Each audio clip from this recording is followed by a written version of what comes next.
আসসালামু আলাইকুম রহমতুল্লাহি ওবরকাতুহু। সম্মানিত দর্শক, সারা বাংলাদেশে আওয়ামী লীগের বিরুদ্ধে চিরুনি অভিযান শুরু হয়েছে। জলে, স্থলে এবং অন্তরিক্ষে।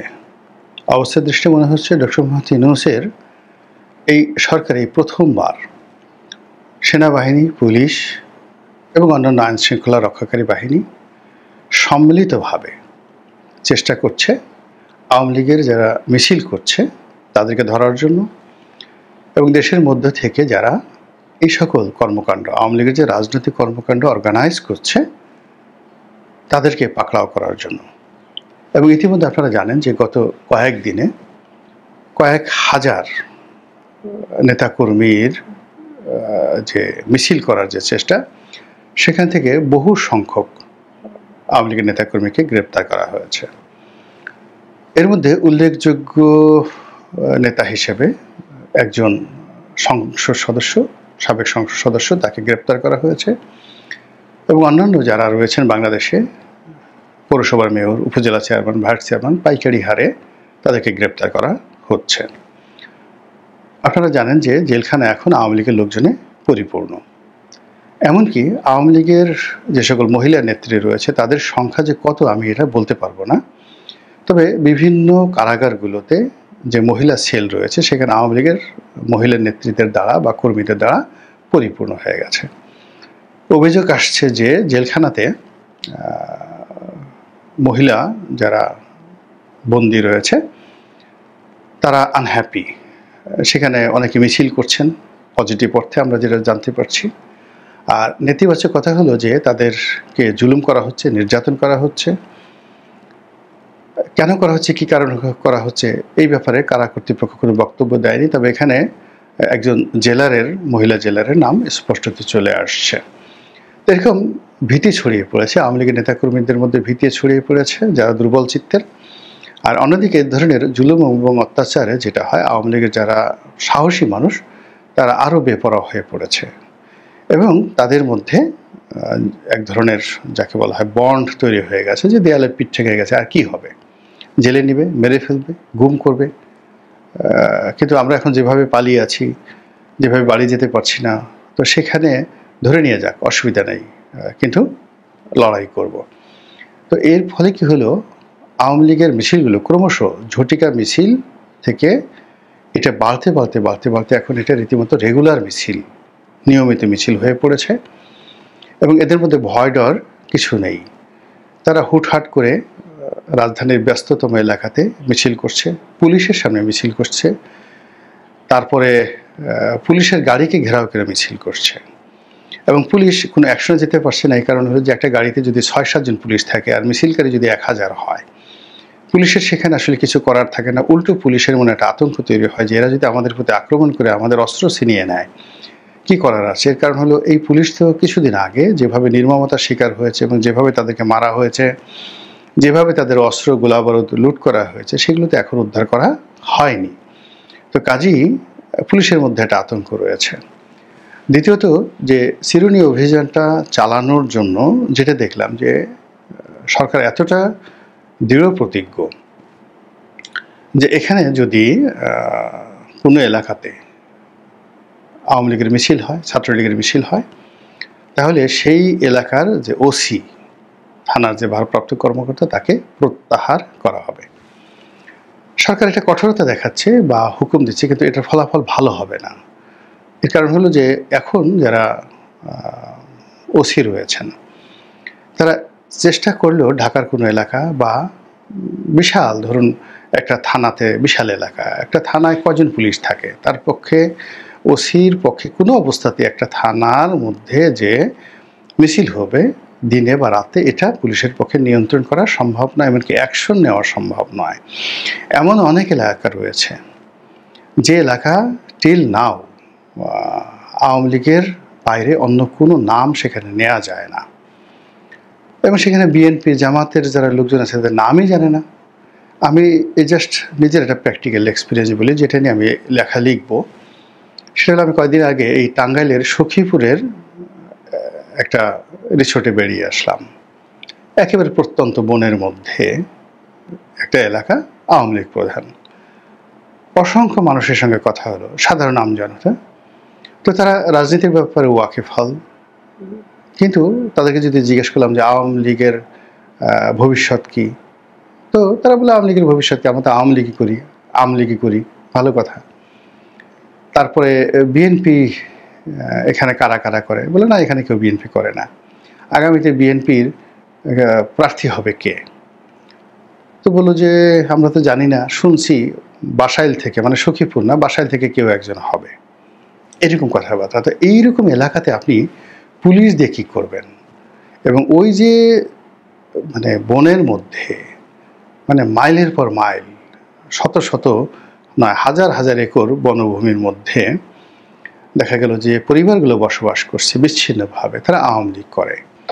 ওখানে আপনি রেড দিয়ে, তারপরে ওখানে আপনি কোনো অবস্থাতে কিছু করতে পারবেন না। এখন ওই এলাকাতে যদি লোকজন জড়ো হয়ে, যেমন একটা বাজার আছে, তক্তারচালা বাজার আছে, তারপরে হলো আমেরচারা বাজার আছে, এরকম বনের মধ্যে ছোট ছোট বাজার আছে, তো সেখানে যদি একটা মিছিল করা হয়, পুলিশের বাপেরও সাধ্য নাই এই ডিটেলসগুলো আনা। তো এইরকম যাকে বলা হয় রিয়ালিটি হলো এটা, যে পুলিশ এটা পারবে না, আর সরকারের জন্য রিয়ালিটি হলো সরকার এটা কোনো অবস্থাতেই সহ্য করতে পারছে না। প্রতিদিন মিছিল বাড়ছে, মিছিল থেকে অকথ্য ভাষায় গালাগাল দেওয়া হচ্ছে। এই বাংলাদেশে এখনও শেখ হাসিনাকে প্রশংসা করা হচ্ছে, শেখ হাসিনা ফিরে আসার জন্য স্লোগান তোলা হচ্ছে, শেখ হাসিনা জিন্দাবাদ বলা হচ্ছে, শেখ হাসিনা সঠিক। মানে আওয়ামী লীগ জামানাতে শেখ হাসিনার যে শক্তিমত্তা ছিল নেতাকর্মীদের মধ্যে, অনেক নেতাকর্মী তার ব্যাপারে বিক্ষুব্ধ ছিল, অনেকে তাকে গালাগাল করতো, অনেকে চাইতো যে তার একটু শিক্ষা হওয়া উচিত। কিন্তু অবাক করার ব্যাপার হলো, তার ক্ষমতা হারানোর পরে আওয়ামী লীগের মধ্যে যে ইউনিটি চলে এসছে, তার ফলে এখন আওয়ামী লীগের সবাই এক বাক্যে শেখ হাসিনা সঠিক ছিল, এই দেশের জন্য শেখ হাসিনাই দরকার, এবং শেখ হাসিনার কোনো বিকল্প নাই, তিনি আসলে বাংলাদেশ ঠান্ডা হয়ে যাবে। এই ন্যারেটিভটা আওয়ামী লীগের প্রতিটা লোক বলছে। হাতে গোনা সোহেল তাজের মতো 2-4 জন আছে যারা আতিলগিরি দেখাচ্ছেন, কথাবার্তা বলছেন। আমার মতো কিছু লোকজন আছেন, আমরা এখানে এসে আওয়ামী লীগের বিরুদ্ধে ইনিয়ে বিনিয়ে বিভিন্ন কথাবার্তা বলার চেষ্টা করছি, কিন্তু যারা আওয়ামী লীগের সত্যিকার ডেডিকেটেড যারা লোকজন রয়েছে, তারা আওয়ামী লীগের বাইরে, বঙ্গবন্ধুর বাইরে, শেখ হাসিনার বাইরে কিচ্ছু চিন্তা করতে পারছে না। এবং তাদের এই আর্ট, অ্যাটিটিউড, এই জিনিসগুলো সরকারের জন্য রীতিমতো গোদের উপর বিস্ফোরা হয়ে পড়েছে। তো সরকার চিরুনি অভিযান চালাচ্ছে, আওয়ামী লীগ ধরো পুরস্কার নাও, ছাত্রলীগ ধরো পুরস্কার নাও, আর আওয়ামী লীগের লোকজন যেখানে পাও সেখানে পিটুনি দাও, মার দাও, এবং যে এই কাজগুলো করতে পারবে সে সরকার খুব ঘনিষ্ঠ হয়ে যেতে পারবে। এবং এটা অনেকটা যাকে বলা হয় মাছ ধরার মতো, মানে বিলে যেভাবে মাছ ধরে, ঘোলা পানিতে মাছ ধরে, সবাই ছিলে বুড়ো নেমে পড়ে, যে যেখানে পারে নিজের হাত দিয়ে মাছ ধরে। এখন আওয়ামী লীগ ধরার জন্য মানুষকে লেলিয়ে দেওয়া হয়েছে, থানা পুলিশ প্রশাসনের সঙ্গে সঙ্গে সাধারণ মানুষকে লেলিয়ে দেওয়া হয়েছে, আওয়ামী লীগ ধরো, থানায় নিয়ে আসো, মামলা দাও, পুরস্কার নাও, আর সরকারের ঘনিষ্ঠজন হও। কিন্তু এত কিছু করার পরেও থামানো যাচ্ছে না, বরং বেড়ে যাচ্ছে। এবং এটাই প্রকৃতির নিয়ম। দিন যত যাচ্ছে শেখ হাসিনা বাংলাদেশে আসবে এই আতঙ্ক সবাইকে তাড়া করছে, আর আওয়ামী লীগের লোকজন অসম্ভব সম্ভব, যুক্তি অযুক্তি কোনো কিছু ভাবছে না। তারা মনে করছে যে এই কালকে শেখ হাসিনা চলে আসবেন, কালকে এসে আবার সেই তাদের আগের মতো দুধ আর নহরের সেই যাকে বলা হয়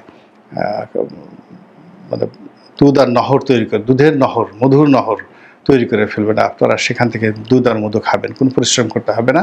আওয়ামী লীগের লোকজন এরকম একটা জান্নাতি পরিবেশ তারা চিন্তা করছে, এবং তারা মনে করছে যে এই যে এতদিন তাদেরকে যে জুলুম অত্যাচার করা হয়েছে, তাদেরকে যে মামলা মোকদ্দমা দেওয়া হয়েছে, যদি শেখ হাসিনা না হয়, শেখ হাসিনার বাইরে অন্য কোনো বিকল্প নেতৃত্বের কথা তারা চিন্তা করে না, যে এই দেশের 35% আওয়ামী লীগের লোকজন, 35% আওয়ামী লীগের ভোটার কর্মী সমর্থকরা মনে করে তাদের এই দুর্দশা কেবলই মাত্র শেখ হাসিনার দ্বারা দূর করা সম্ভব, কোনো সন্দেহ নাই। বাকি 35% যারা দ্বিতীয় চিন্তা করেন যে এই সময়টিতে তাদের মনে যে ক্রোধ হয়েছে, প্রতিহিংসা জন্ম নিয়েছে, তারা প্রতিশোধ নিতে চায়, তারাও তাদের প্রতিপক্ষকে মারতে চায়, খামচি দিতে চায়, গুঁতো দিতে চায়, খোঁচা দিতে চায়, মামলা দিতে চায়, মোকদ্দমা দিতে চায়।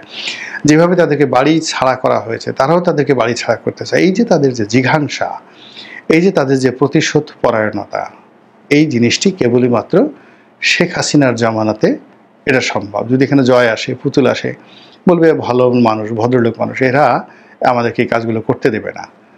ফলে রাষ্ট্রীয় বাহিনী দ্বারা উল্টে ফেলে আমরা কোনো কিছু করার চেষ্টা করলে আমাদেরকে আরও প্যাদানি দেবে। তার চেয়ে বরং শেখ হাসিনা যদি আসে, আমরা মনের সুখে আমাদেরকে যারা কিলিয়েছে তাদেরকে আমরা এক জোয়ার এক ভাটা, মানে 24 ঘন্টা আমরা তাদেরকে প্রাণ ভরে কিল দেব, গুঁতো দেব, কেনু দেব। আমাদের বরিশালের ভাষায় কেনু বলা হয়, আপনারা তো জানেন কেনু কাকে বলা হয়। কিল, গুঁতো এবং কেনু দেব, তাদেরকে পাড়াবো, তাদেরকে বাঁশডলা দেবো। তারপর আমাদের মনের শান্তি হবে। আমাদেরকে যে অত্যাচার করছে এর বাইরে আমরা ছাড়বো না। আমাদের গরু চুরি করছে, তাদেরকে আমরা ধরে এনে গরুর গু খাওয়াই দেব, তাদেরকে গোমূত্র খাইয়ে দেব। এত বড় সাহস! আমাদের ছাগল চুরি করেছে, তাদেরকে ছাগলের শিং দিয়ে গুঁতো দেওয়া হবো। এই ধরনের চিন্তা ভাবনা মানুষ যখন বিপদে পড়ে না, বিনোদনের জন্য অনেক অকল্পনীয় চিন্তা করে। আমি যে কথাগুলো বললাম আপনার কাছে এগুলো মনে হতে পারে এগুলো শিশুর দোষ, কিন্তু অবাক করার ব্যাপার হলো যে অনেক বড় বড় আমি যে কথাগুলো বললাম, ধরুন একটা বিশ্ববিদ্যালয়ের ভাইস চ্যান্সেলর এখন পালিয়ে আছেন, তাকে যদি জিজ্ঞাসা করেন যে আপনাকে যদি এই ধরনের সুযোগ দেওয়া হয় যে আপনার বাড়ি ঘর যারা জ্বালিয়ে দিয়েছে, আপনি একেবারে 4 থেকে 5টা পাঠা নিয়ে আসবেন, এই পাঠা দিয়ে তাদেরকে গুঁতো দিয়ে আসবেন, সে হা হা করে হেসে উঠবে, বলে যে ঠিক বলেছেন ভাই, আমি এই কাজটি করাবো। অথবা আপনি একটা সার নিয়ে আসবেন, পাগলা সার, সেই স্পেন থেকে, এবং আপনাকে অপশন দেওয়া হবে এই সার দিয়ে আপনি আপনার প্রতিপক্ষে গুঁতো দেওয়া হবেন, এবং সে বলবে যে আমি এই কাজটা করাবো। এইভাবে মানুষের আসলে প্রতিহিংসা যখন হয় এবং মানুষ যখন বিক্ষুব্ধ হয়, সে তখন অনেক শিশুতোষ চিন্তা ভাবনা করে, কিন্তু আমরা এগুলো রিড করতে পারি না। তো এরকম আসলে পুরো সমাজটি টক বগিয়ে ফুটছে। আওয়ামী লীগের লোকজন ফুসছে প্রতিহিংসা, জিঘাংসার মানে শক্তি অর্জনের জন্য, এবং তারা ধীরে ধীরে সেটা অর্জন করছে। আর আওয়ামী বিরোধী যারা শক্তি, তারা 3টি কারণে। প্রথম কারণ হলো আওয়ামী লীগের আগমন ঠেকানো, দ্বিতীয় কারণ হলো আওয়ামী লীগের উপর অত্যাচার করে তারা তাদের উপর যে অত্যাচার হয়েছে সেটার প্রতিশোধ নেওয়া, থার্ড হলো নির্বিঘ্নে ক্ষমতায় থাকা বা ক্ষমতায় আসা। আর এই ক্ষমতা আসার পথে আওয়ামী লীগ তাদের প্রধান বাধা, এটা দূর করতে হবে। এবং এই সকল কাজকে একত্র করে সাধারণ মানুষকে, রাজনৈতিক দলকে একত্র করে সরকার যে একটা মব তৈরি করার চাচ্ছে, আওয়ামী বিরোধী মব, একটা জনমত তৈরি করতে চাচ্ছে, আওয়ামী বিরোধী জনমত, একটা অপারেশন করতে চাচ্ছে যেটিকে আমরা চিরুনি অভিযান বলছি, সেটা। কিন্তু এত কিছু করার পরেও কি সমস্যার সমাধান হবে? I do not think so. একেবারেই নয়। এর কারণ হলো অতীতে কখনো এইভাবে কেউ পারেনি। ব্রিটিশরা পারেনি, পাকিস্তানিরা পারেনি, মুঘলরা পারেনি, সুলতানরা পারেনি, কেউ পারেনি। তো কাজী ডক্টর মোহাম্মদ ইউনূস বা আগামীতে যদি বিএনপি ক্ষমতা আসে, তারা যেভাবে পারবে, হবে না। এখানে একটা রিকনসিলিয়েশনে যেতে হবে।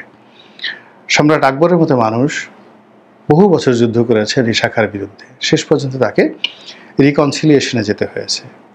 তো এটাই বাস্তবতা। মহান আল্লাহ আমাদের সবাইকে হেদায়েত দান করুন এবং হেফাজত করুন। আসসালামু আলাইকুম ওয়া রাহমাতুল্লাহি ওয়া বারাকাতুহু।